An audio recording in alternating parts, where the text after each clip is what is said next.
Do you ever feel like your blaster's not running at full capacity? Would you rather your Ewok be a Wookiee? Then get Jawa Juice.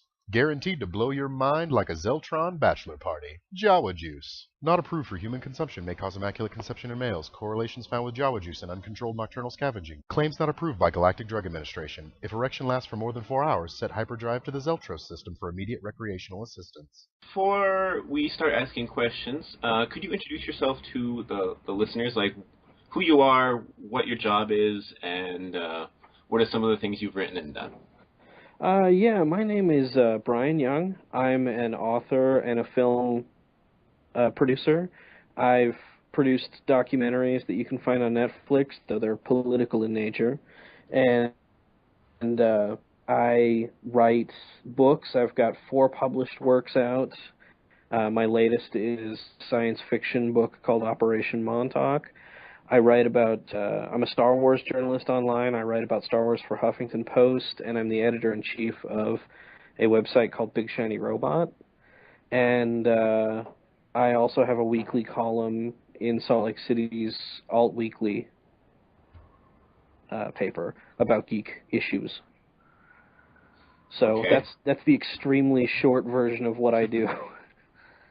It's you in a nutshell. So you Yeah. mentioned how you have a book coming out called Operation Montauk, which is actually one of the reasons we heard. You know, we were invited to talk to you because Consuela Parker, a friend of the podcast, sent us the little press release about it. And so, what can you tell us about your upcoming book, Operation Montauk? It's a pulp sort of 30s style science fiction adventure. And it's really breathless, cliffhangers at the end of every chapter, and it's a time travel book. Operation Montauk was, in real life, it was called Project Montauk. It was the sister project of the Manhattan Project, and Montauk was actually the U.S. government pouring money into all kinds of weird experiments. Was actually time travel. And so this book sort of takes that and says, what if the time travel was real and they sent a squad of soldiers back in time to try to kill Hitler? But time doesn't work like that, and things go wrong, and anyone who tries to dip their toes into the time stream find themselves shipwrecked on the shores of the late Cretaceous period. So our World War II soldier wakes up in the late Cretaceous being attacked by dinosaurs and is saved by a time traveler from the 1890s and another one from the 1970s, and finds this community of time travelers there trying to survive and find a way back to their own times. And it's sort of their adventure and their struggle, and then things get worse when the Nazis show up. Oh, so now we have Nazis back in dinosaur time as well. Yep, Nazis, dinosaurs, time travel. It's got everything you need for a fun story. That actually sounds really cool. So, for people that want to purchase it when it comes out, where would they be able to find it? It's actually, the digital versions are available now for e-readers on Amazon and Barnes & Noble. The print version officially premieres at Origins Game Fair, where I'll be a guest alongside guys like Mike Stackpole and Aaron Alston and Tim Zahn. And that is actually the first weekend of June in Columbus, Ohio. And I'll be doing panels there and whatnot. And then after that, it'll be available on my website, and you can get it signed, which is that's BryanYoungFiction.com. Or you can get it on Amazon or Barnes & Noble or wherever. Wow! So you get to premiere it right next to the big guns as far as Star Wars novels go. Yeah, and actually, Aaron was pretty instrumental in helping me workshop the book. I do a writers' conference once a year, and Aaron is one of the writers in that conference, and it's me and Aaron and Janine Spenlove, who has a great book called The War of the Seasons that people should check out. And there's 5 or 6 of us, and we just workshop our stories. So I've read a whole bunch of Aaron's material that no one else has, and he's been able to tear me a new one as far as all this stuff has really helped make it the book it is now. So, okay, so that comes out at the beginning of June. It's already available in ebooks on Amazon. Uh-huh. Did you see Barnes & Noble as well? Yes. Okay, so they can find it they can find it anywhere ebooks are sold. That's cool. Yeah, So, exactly. what were some of the other books which you've written? You said you have four. I've So. got another novel actually, and it's called Lost at the Con, and it's sort of like one of the reviewers called it Fear and Loathing at Dragon Con. It's sort of what if a drunken political journalist was forced to cover a convention against his will, and he has no idea what's going on in geek culture whatsoever. And so it's sort of a drunken outsider's perspective coming into a con. And it's got cameos from the 501st and every sort of character you imagine you'd see at a con gets an appearance in the book. And then I've got Man Against the Future, which is a collection of 17 science fiction and horror and thriller and fantasy short stories that I've written. And actually, I'm just about to finish work in post-production of the audiobook of that collection that Marcus, the comedian from Last Comic Standing, actually did the reading for. And then my last book in print, well, there's a book and a half in print, it's a collection of essays and stories called God Bless You, Mr. Vonnegut. And it's just sort of all the stories and essays I've written either to or about or inspired by Kurt Vonnegut, who I would count as a primary influence on both my writing and my life and personal sort of philosophy and moral code. And then I do have a novella that's just, I usually only sell it at cons, though you can get it on my website.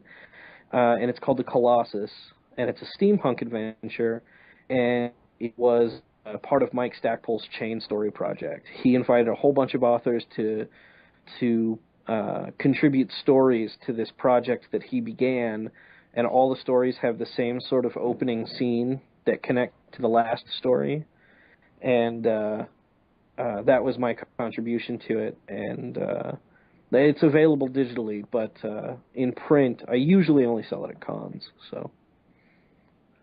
Okay. So going back to the Dragon Con one for a second, have you ever thought of seeing that on like the big screen on like a movie version of it? Because it seems like it's a very interesting like comedy you could have as on the big screen, make it an actual film with a reporter going into Dragon Con and not knowing what he's doing.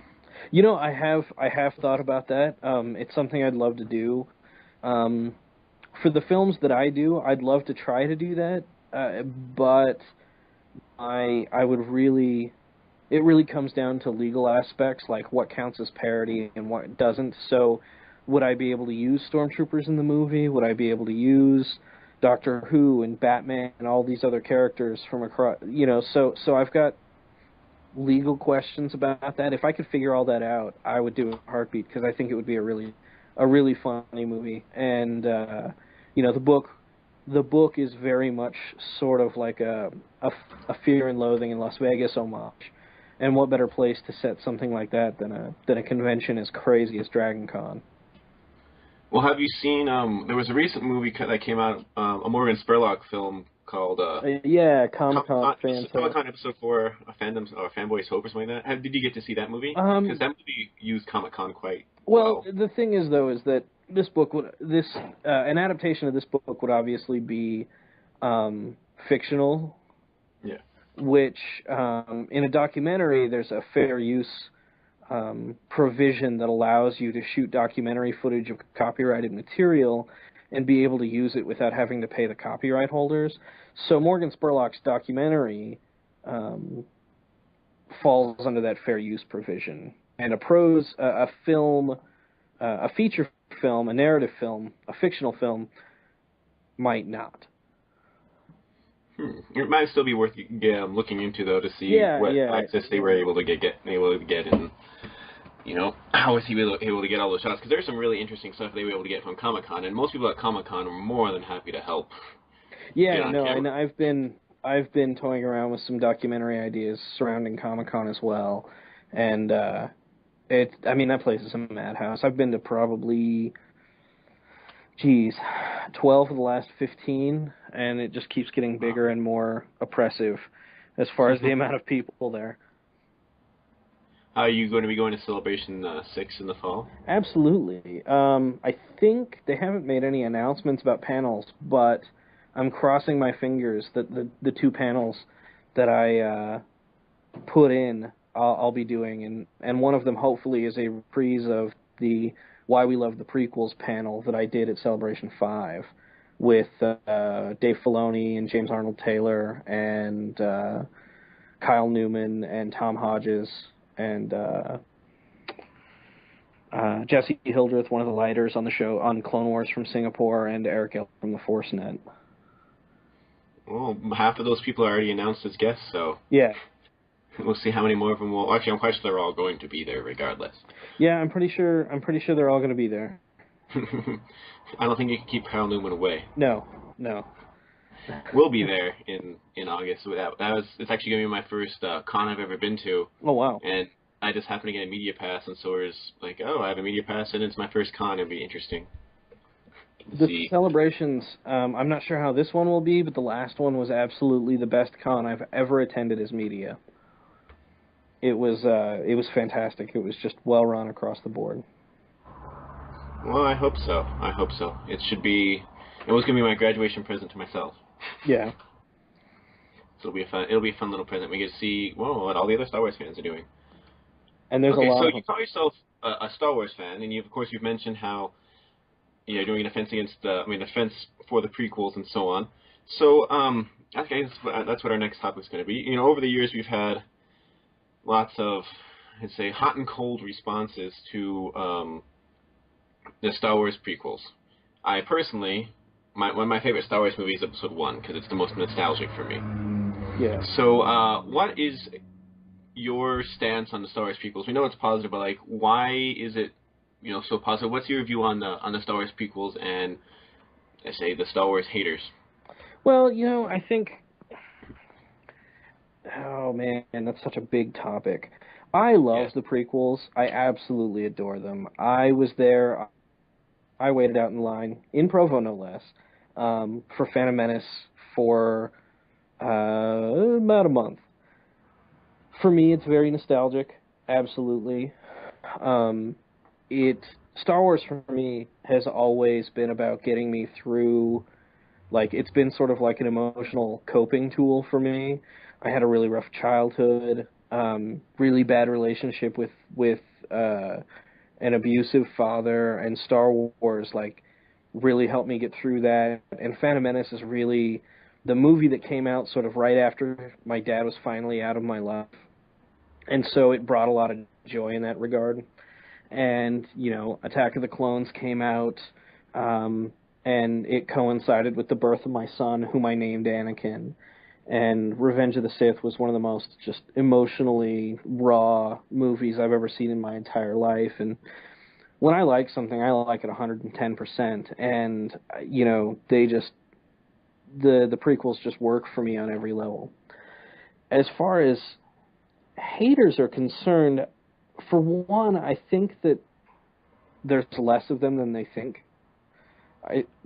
I think the prequel haters are really just a very, very vocal minority, and the internet has caused that echo chamber for them, so that they think they're in this vast, vast majority, but I don't think they are.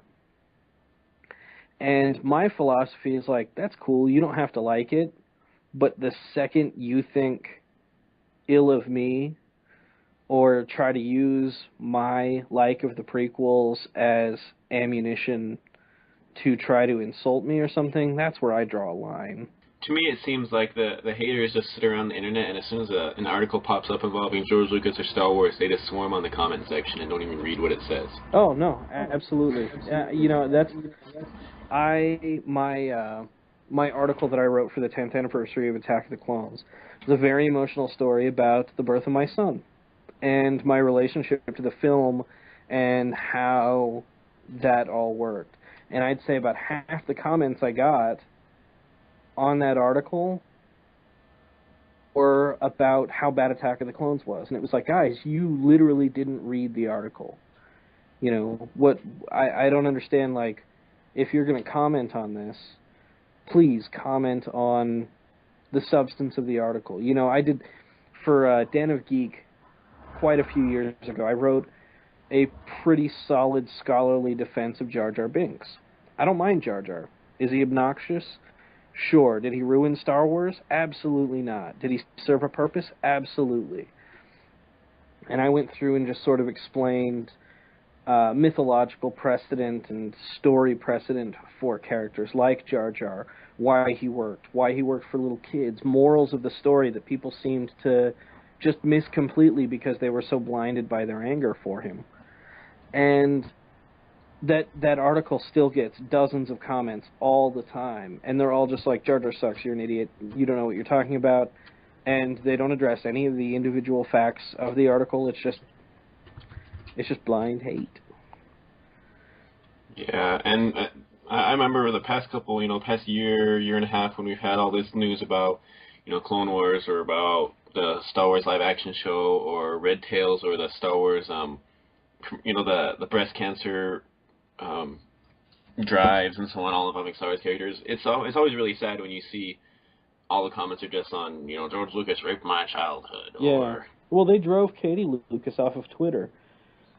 And Katie Lucas is one of the best Star Wars writers there is. And she's one of just the most nicest, most just even-keeled people I've ever met or interacted with at all. And she quit because I think it was right at the height of all of the Blu-ray changes. And she just couldn't take all of the horrible things people were saying about her father. And the prequel bashers on the internet don't seem to understand that they don't get carte blanche to say mean things about people, particularly to their children. It's not okay. Just because they have this inflated sense of ego and entitlement as far as these movies are concerned, it doesn't mean they can say horrible things about Katie Lucas and her dad. It's just a respect thing, and these guys just, there's some of them I've talked to that do have that respect and do understand it and do like it on a very do dislike the prequels on a very intellectual level that I have a hard time arguing with. I don't agree with their opinions or their conclusions, but they're very sane and level-headed about it.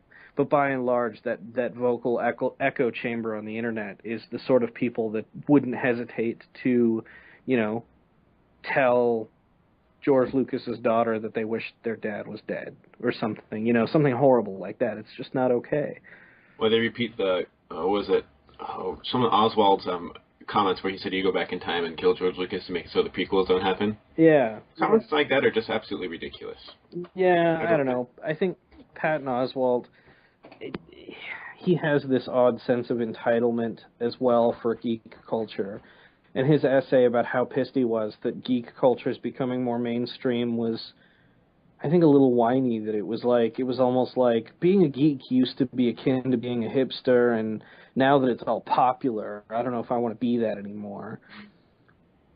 And I don't get it. Like, I like what I like, and if other people like it, I'm glad. I'm glad that I don't have to explain to people who the Warriors 3 are anymore. I'm glad that I don't have to sit there and go, what do you mean you don't know what Mjolnir is? Or, you know what I mean? Like, all of the, I've absolutely taken delight in explaining to people who Thanos is and why that's awesome. And with Star Wars fans, especially, for the most part, most Star Wars fans are very supportive of each other and do a lot of good things together. Yeah. And it's one of the few fan communities that actually works together to get stuff done rather than, arguing the entire time. Yeah, I mean, how much money has the 501st raised for charity over the years? Millions? Tens of millions? Hundreds of millions? And how much promotion do they, they don't try to do, self-promoting stuff. They, if they get in the news, they get in the news, but if not, they go around and do service all the time. Yeah. Al created an amazing organization with the 501st, and I was very glad, I'm very honored that they brought me in as an honorary friend of the Legion for my writing. That is definitely quite an honor. So, your son's name is Anakin. If you don't mind us asking a question or two about him. Oh, You name absolutely. Anakin, and it's for the anniversary of Attack of Clones. So, when he started watching Star Wars movies, how old was he, and which movie did you start him off with? We kind of always watched. I mean, like I watched the Star Wars movies a lot, so I think he probably always had them on in the background. But the first one he saw in the theater was he was 3 years old for Revenge of the Sith. And if you ask him, that's the one he loves the most. When he was about 4 or so, when it came out on DVD, he would watch that movie over and over and over again. He insisted on getting a lightsaber, and we would reenact the Obi-Wan and Anakin fight scene at the end. He would just absolutely love it. And then for a while, his favorite was Empire, just because 3PO is hilarious in Empire. And I never realized how absolutely hilarious 3PO is in Empire until I watched it with my son, and that's all he watched it for. Like, that was the only level he watched it on. And, but now it's back to Revenge of the Sith. And, he's 10 now, and we watch Clone Wars together every week. We talk about it. Probably don't watch the movies as often as I would like, but he loves the prequels. My daughter, though, she is a year younger than him, and she doesn't want anything to do with Star Wars unless Jar Jar is in it. She loves Phantom Menace. That's the only one she wants to watch. She doesn't even like watching Clone Wars unless it's a Jar Jar episode. Bombad Jedi is absolutely her favorite episode ever because she thinks that it's a Charlie Chaplin short. Both my kids love Charlie Chaplin, and my daughter sees Charlie Chaplin in Jar Jar Binks. And So basically, this last season of Clone Wars, she watched the first 4 episodes. Yeah. With the Mon Cala and then Shadow Warrior, and then stopped watching. Pretty much.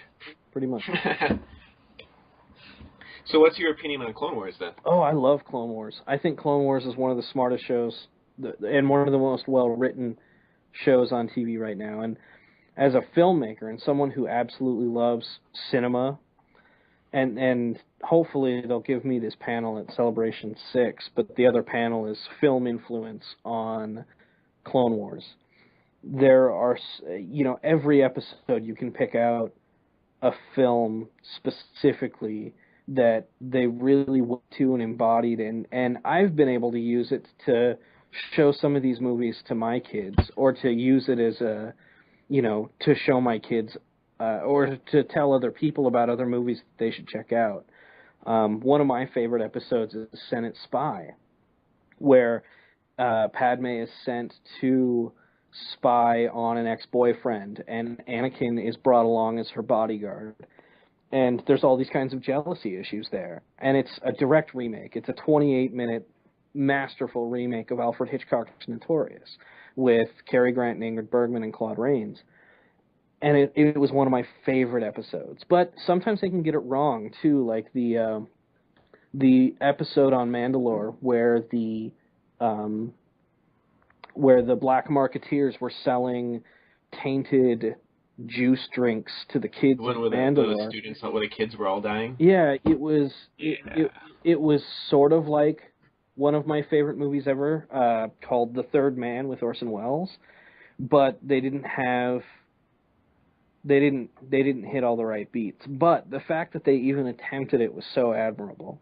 And there's so much, there's Jaws in these movies, there's Predator in these movies, there's, there was obviously the Zilla Beasts. That was like King Kong and then Godzilla, one right after the other. You've got the Aliens movies. You also have references like, Kagemusha. There's so much Kurosawa. Lightsaber Lost was a direct remake of Kurosawa's noir film Stray Dog. And, there was that Bounty Hunter episode that was a remake of Seven Samurai. Yeah, Shadow Warrior was a remake of Kagemusha.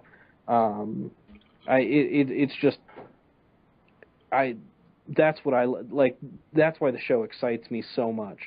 Going out to Lucasfilm, going out to the ranch where they make Clone Wars and seeing all of the classic movie posters that just sort of surround the guys making this show, like, it's no wonder. And I don't know, it just excites me. It thrills me as a fan of cinema, as a fan of Star Wars, as a filmmaker, as a writer. Like, it just thrills me across the board. I just wish that more people would be watching it, because a lot of people write it off as a cartoon, as just, a silly kids cartoon because it's on Cartoon Network. But and a lot of people don't even give it a chance. But those who actually click it and watch it on StarWars.com or watch it on TV, usually find themselves pleasantly surprised. Like, I remember this last season, the last couple of seasons, I've been trying to get people to watch it, and it wasn't really until I want to say the Night Sisters were brought in that I could really get a lot of my friends to actually start paying attention to it, because it started getting sufficiently dark, and they realized that this isn't a kiddie show anymore, because it seems like every single person I ever knew who tried to watch it started off on Bombad Jedi and then ran away in terror.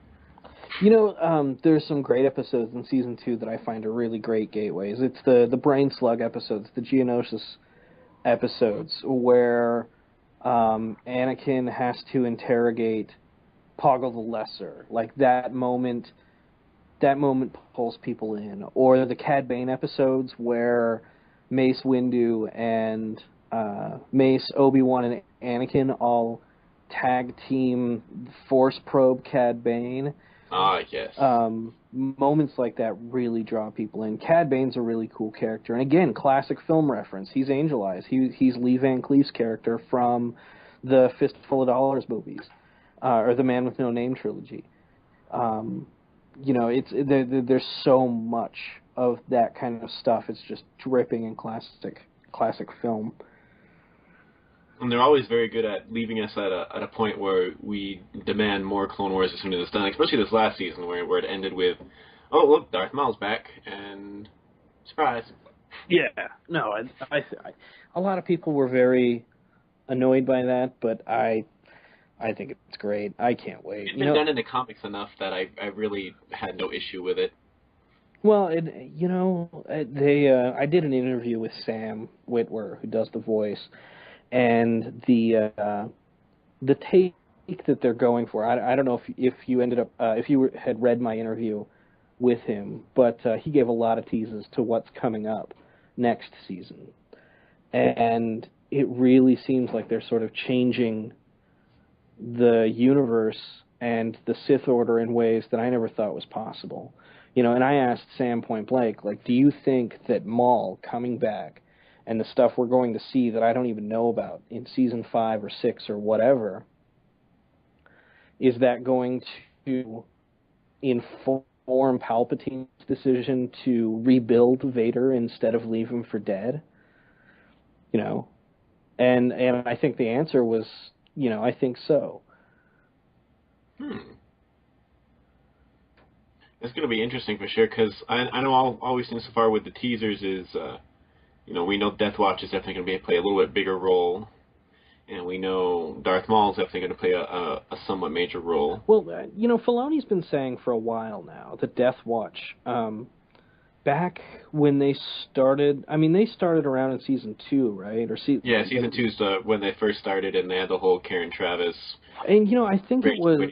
Yeah, so. I think it was Celebration 5 when I interviewed Filoni, and he said that, like, watch out for Death Watch, because right now people are all pissed about how Death Watch and Mandalore is being portrayed, and he's like, but Mandalore is World War I, or Mandalore is pre-World War I Europe, and they're just waiting for that powder keg to spark.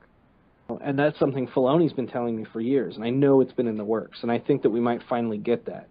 And so the Mandalore that we know and love from the expanded universe, we might finally get that soon. And they teased that picture of Boba Fett in his armor also. That's true, because all we got in the last season was the modified armor. Yeah. And he's still not Boba Fett yet. He's still, a bit below everyone else. Yeah. Well, we did get a nice tease with Death Watch in the last season with, the episode with, oh man, I just forgot his name. Well, the four-way decapitation episode. Yeah, with Katie Sackhoff's character. Yeah. But I love how this like I'm a Star Wars mythology nerd, and I love the characters. And Anakin has always been, from the time I was little, Anakin was always my favorite character. Anakin and Vader and his redemption story, and seeing part of the reason the prequels worked so well for me is because I wanted to see his turn to the dark side. And I love watching that tragedy. That's why I think my favorite EU books, aside from the X-Wing books, is probably the Legacy of the Force series. But in Clone Wars, it explodes this moment in time where Anakin is so far on that edge that you see him walk that line back and forth. Well, he'll go too far, but then he'll come back, and he'll go too far, and he'll come back. And it makes Episode 3 so much more poignant and understandable. You know, and the fact that in the last two seasons they've been going so far back and reaching into Phantom Menace mythology and drawing it back in, from Qui-Gon to Captain Tarpals to, you know, just all those little things like that. The scenes with Shmi were incredible. You know, and tying that all in too, like it's really strengthening and bolstering the prequels in ways that I just absolutely adore. Well, and it definitely makes... I haven't met a fan of the prequels bigger than Filoni, and it makes sense. Well, it definitely makes the transition in Episode 3 a lot stronger and more tragic, because you get to see more of the heroic side of Anakin. You get to see more of why he was so famous, and more of Obi-Wan in general. And it definitely makes Episode 3 stronger, and the stronger Episode 3 is, the stronger Episode 6 is. Yep, exactly. Dave Filoni. So you say, so you've met Filoni quite a bit, I take it. Yeah. And his almost living hat, we'll say. Have you ever seen, there's a group on Facebook called Dave Filoni's Hat. Have you ever seen it? I have. I've seen Filoni without the hat, if that makes any difference. Wait, he actually walks around without the hat? I've seen him in a Steelers beanie, actually. Oh, I guess that is acceptable for him. Yeah. Since he does like the Steelers. Yes. So, okay, so we'll switch a little bit from Clone Wars, and we'll have a couple more questions, and then let you go through your day, and I'll go through mine. And so, Star Wars, the live-action show, which used to be known as Underworld until Rick McCallum the other day told us it's not. What are your expectations for that? Do you actually think that show's going to happen in? Absolutely, I think that show's in the near future, happen. or what do you think? What are your expectations for that show when it comes out, or what would you like to see in that show? What I want to see is that the Dark Times. I want to see what they have to show me between Episode 3 and Episode 4. And as long as it doesn't suck, I'll be good to go. Like, it doesn't matter what it is. Like, but the fact that by all accounts we're told we're seeing, the underworld, the criminal element, the bounty hunters, and all that sort of thing, and that Boba Fett is still sort of rumored to have a prominent place in those scripts, and the initial founding of the rebellion. I mean, that's stuff that thrills me to think about us being able to see. But if it's something else too, I mean, I've heard that they've said that there's no Jedi on the show, but I would love to see Jedi on the run in the Dark Times. I'd love to see them hunt down the last of the Jedi. I know they've said we won't see Vader either, but I'd love to see that, but I'm not holding my breath. For all of my life, and I think maybe this is why I have a much more positive attitude toward the prequels than a lot of people did, is that I didn't approach the prequels with what I expect to see.